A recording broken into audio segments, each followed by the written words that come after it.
আরজি করে চিকিৎসককে খুন ও ধর্ষণের ঘটনায় অবশেষে ধৃত সঞ্জয় সহ সন্দীপ ঘোষ এবং 4 জন জুনিয়র ডাক্তার ও আরও একজন সিভিক ভলেন্টিয়ারের পলিগ্রাফ টেস্টের অনুমতি দিল সুপ্রিম কোর্ট।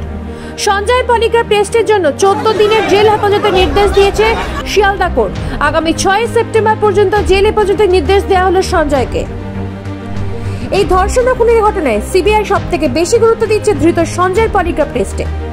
সিবিআই সূত্রের খবর, এই 14 দিনে তার যে বয়ান রেকর্ড করা হয়েছে সেই বয়ানে একাধিক অসঙ্গতি রয়েছে। প্রত্যেক দিন বয়ান বদল করেছে সঞ্জয়। এই কারণে পলিগ্রাফ টেস্টের মাধ্যমে সিবিআই এই ধোঁয়াশা কাটানোর জন্যই টেস্টের উপর এত গুরুত্ব দিচ্ছে।